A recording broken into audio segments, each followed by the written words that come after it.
built this city. We built this city on rock and roll. Built this city. Wow.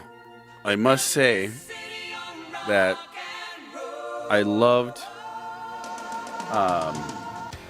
who was the guy that was their sound guy before? I don't remember his name. Chris. I loved Chris, and he's out in Portland. But I must say, Trevor, kudos. You're doing awesome. You know, this song brings back so many. You know, songs can bring back memories, and this is sidetracking here completely. I think I had this song on my MySpace page. Really? Yeah, maybe you can still go there. I haven't logged in a while. I was going to say, I haven't logged in in about 10 years. But this song, I remember this song like when I was like in middle school or something at This a is wedding. wild. It had a profound effect for me. I was coming back from a wedding on a long drive in the back of my mom's car. Oh, and Camino, please. No, a little Omni. You know those little Omni. Omnis? oh, yeah.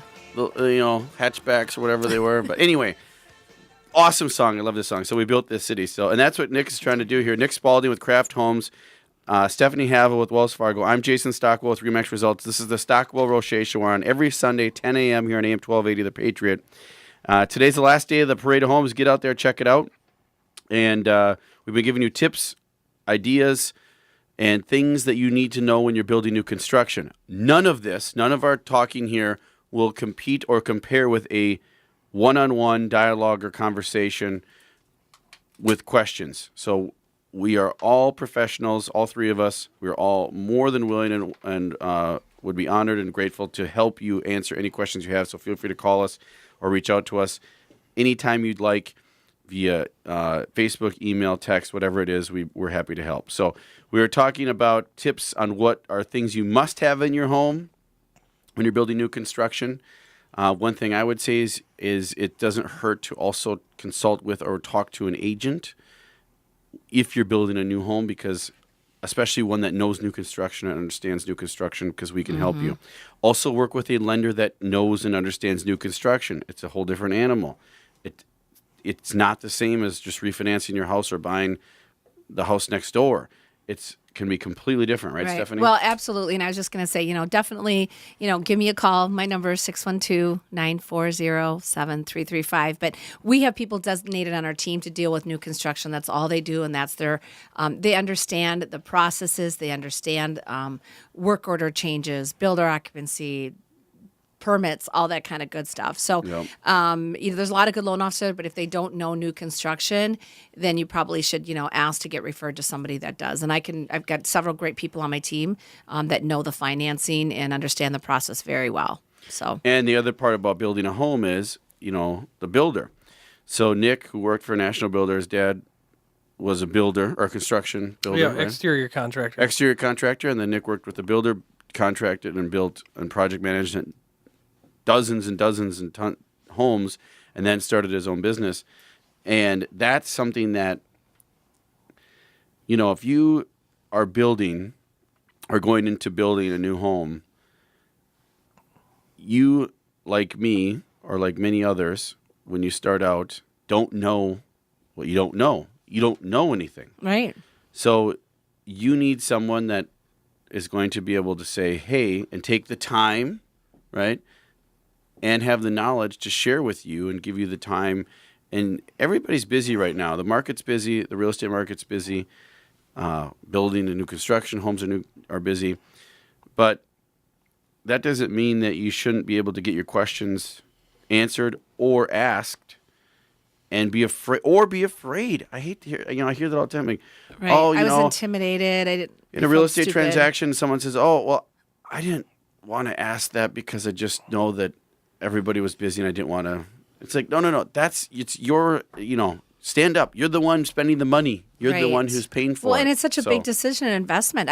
That's why I said I wish, and don't get distracted. That's why I asked, what's so important about things that you shouldn't skimp on. So, as a single woman, I bought my house. I don't know anything about construction, and I like all things shiny and sparkly. So I was like, oh, I want this, and I want this, and I want this, and this, and I could have gotten sold shoddy cabinets and I didn't know it just because they looked cool, So those are things that I think it's important to ask, and don't be embarrassed or say, well, then why, Nick? Why should I have it? What's the big deal about having this cabinet's expensive? Why do I want it? Or the thing with the carpet and kids, all those things are really important too. So So Stephanie had the question.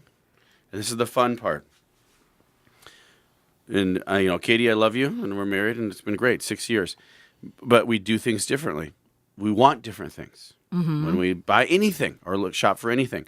So, Nick, what are some things you can, and you, Nick, in the break you shared with us that you built, or actually during the show you said you built a home with your wife together. Yes. What are some things you can share with us? Because a lot of people buy houses together, whether it's they're not married or they're married or whatever, but they're buying the house together. In other words, they're both involved in the process. Two different people, which usually have completely different interests. What do you got to say What to kind that? of suggestions? Well, I would say, viewing the homes and picking your builder is probably kind of the first step you should do, so you can kind of see some of their standard options or, what they use frequently in their homes. Once you pick your builder and you kind of get to know some of those standard options that they have, because, we can do anything, but, we might have to go to another supplier we don't use as much, which ends up costing more money. So you can actually kind of find out, I use ABC, for example, I use ABC Millwork. I had somebody doing selections with me last week, and they wanted a gray stain for their millwork. And at the time, I didn't know there wasn't a gray stain available through ABC Millwork, so we had to settle on something else. Well, I just went over there this week and actually found out that they had one. But I guess getting to know what those standard options are that they carry, and then, you can get a House account. There's so many good social media sites. You can go on House, Pinterest has tons of stuff. and kind of get an idea for the themes in your house and get some of those ideas put together, and then see what the builder offers as standard options. A lot of builders can go outside of those, but sometimes they get more expensive, I guess is what I was getting So who at. wins, Stephanie, in that? Or Well, you The you one make who a is really the good most- point, though, is know what going into it, kind of your non-negotiables. I mean, I think even Dave Ramsey talks about, in financing, what are you going to spend your money Yes. on? Is it really important that you have gray, or can it be a shade off, and knowing those things, right? So you don't have those, then it's pressure and it's intense and, so yeah, good points.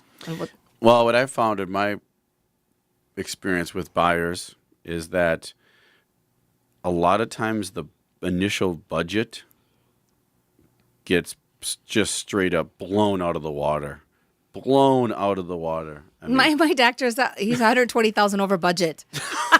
we house. shouldn't be laughing. We're laughing, Right. but Well, he's going into that eyes wide open, knowing, and it's usually not something that it's not something like Nick said, this is what it's going to be, and then all of a sudden, bam, there's 120,000 out of nowhere. Right. It's because the buyer or the consumer they're out there and, oh, now I want this. Oh, no, I want that. Well, and I think that's why it's so important. Like you said, have a good relationship with your realtor, your builder, even your lender. Have somebody, an outside person, be a voice of reason.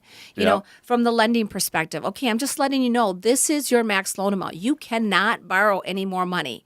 Okay. Are you sure, Stephanie? Because I You're- really, really, really want this. You're maxed out. You're maxed out, and all lenders have the same guidelines. So it's Wells Fargo or anywhere else. Yeah. You as a realtor, or even as parents, as husbands, in the industry, you can say, look, your perfect example about your carpet, and with your kids. Look, I'm telling you, and then they can decide. And here's what I would say for you. One last tip before we go, and we're going to give you Stephanie's information and Nick's information again, is if it's a big deal, in other words, if it's an upgrade that's going to be a $20,000 upgrade, $10,000 upgrade, sleep on it.